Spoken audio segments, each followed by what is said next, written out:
What's going on, Dragon Ballers? Welcome back to another video. This time we got some pretty crazy news this morning. It's about the Super Saiyan 3 Son Goku leader and how Bandai is placing it on their watch list. So we'll just start reading what they posted and then we'll kind of break it down. So thank you for your continued support of the Dragon Ball Super card game. Currently, the general usefulness of the SS3 Goku leader's effects has led to it being used in many decks.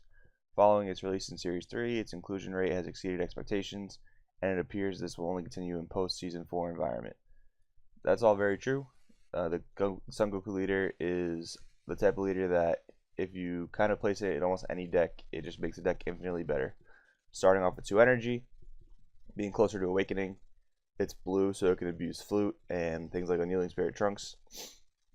It untaps 3 at the end of your turn, so you really don't get punished for it, and that's one of the biggest problems with this leader.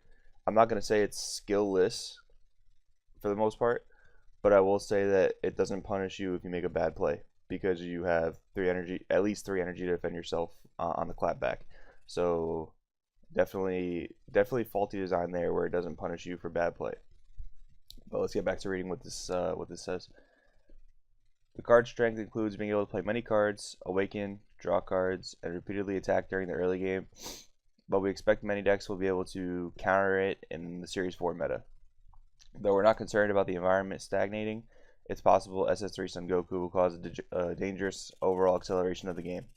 I completely agree with that entire paragraph. It is pretty unfortunate that it can attack so many times in the early game. It puts way too much pressure on, especially for an energy game where you shouldn't be able to really drop so many resources so quickly. But I do also agree that it is counterable, it is beatable, it's not anywhere near the level of Mecha Frieza format.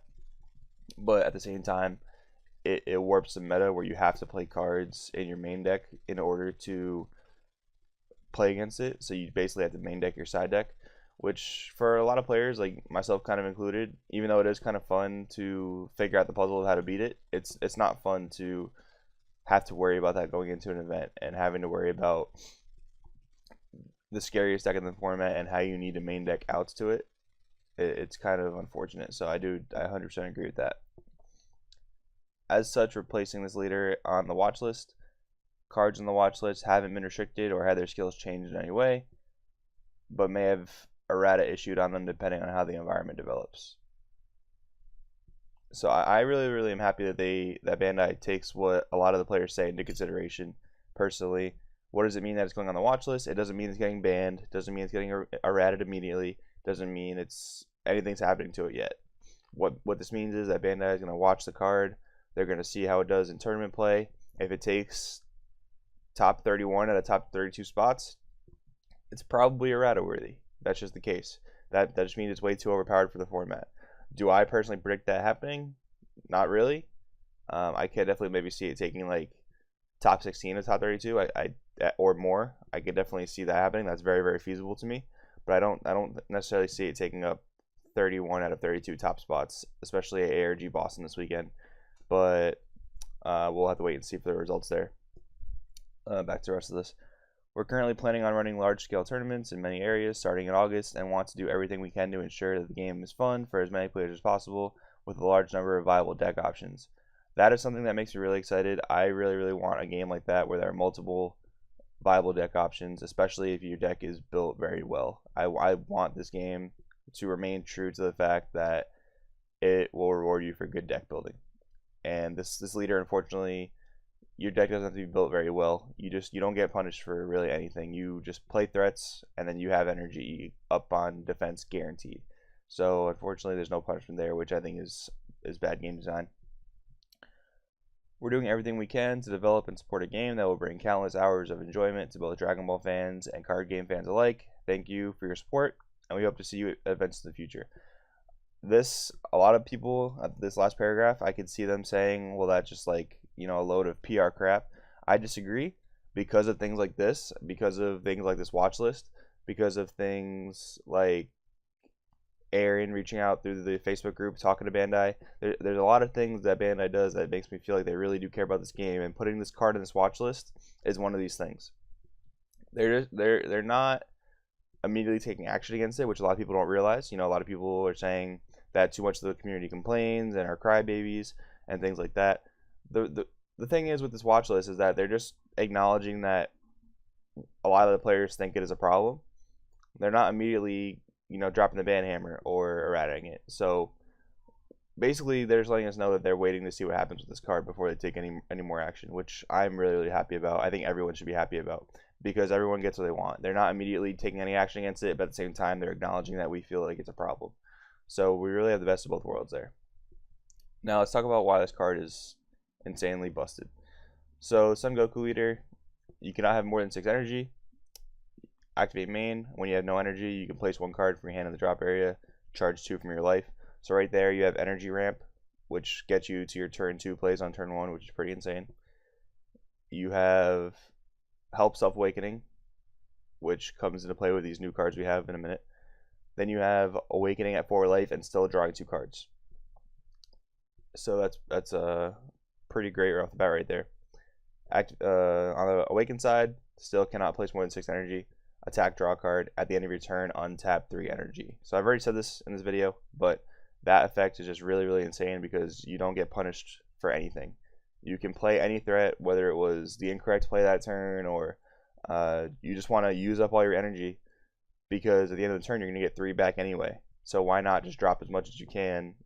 Obviously depending on circumstances that could be completely terrible, but you don't get punished for that at all. You can just do whatever you want and you're going to have 3 energy for the clapback no matter what. Do I think this leader has glaring problems? I wouldn't call them glaring. I definitely think that this deck is very beatable. A heavy aggro deck can put a lot of pressure on this deck where it is forced to use up all 3 of those energy and deplete cards from its hand.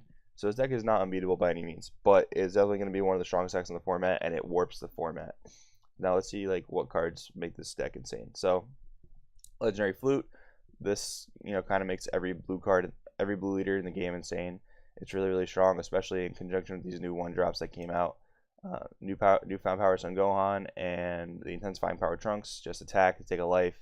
They both gain 10k in critical. And then you can combo an Unyielding Spirit Trunks or a Senzu Bean, or if you happen to flip the right energy, if you flip double green or you flip double red, you just flute it back, summon it again, attack, and since you started at 6 life, you awaken, draw 2 more cards. So you just drew 4 cards, then you attack the leader, draw a 5th card, and then you unstand all your energy at the end of the turn in order to defend. And that's on your first turn, ideal, in the perfect world. So that's really, really insane to have a stupidly large hand like that. You're gonna have at least 10 cards in your hand at that point.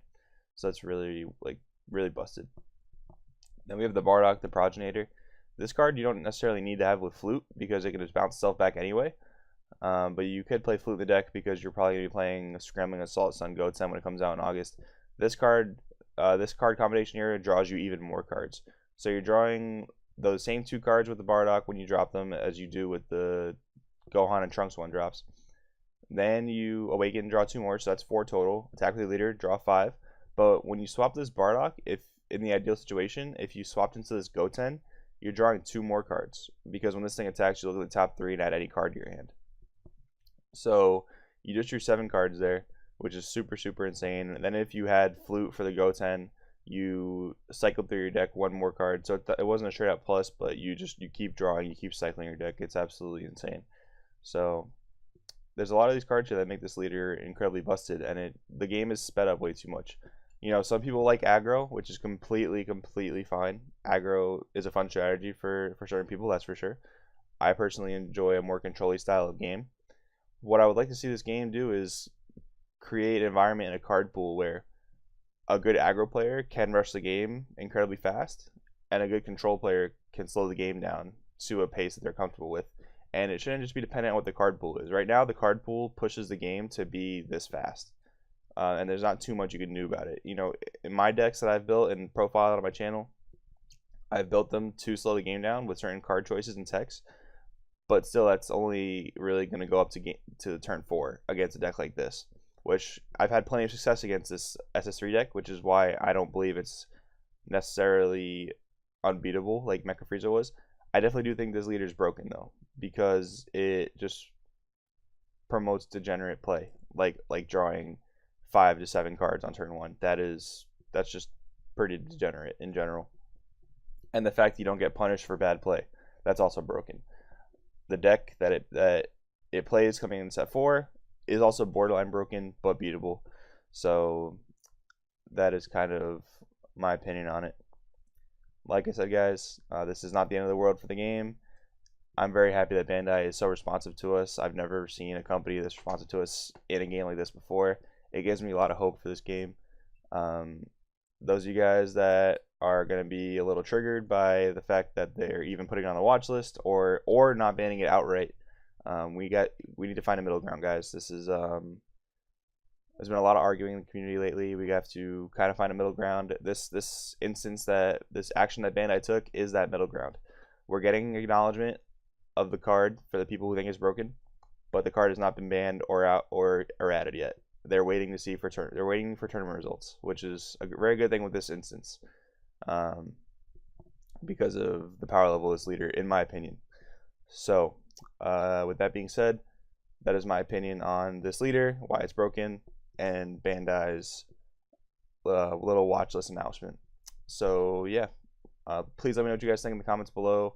Do you agree with me, disagree with me? Do you think it's broken beyond belief? Do you think the card sucks? I don't know. Whatever you guys think, let me know in the comments below. I want to hear what you guys have to say. So yeah, with that being said, this is Joey from Crossroad TCG, and we'll see you next time.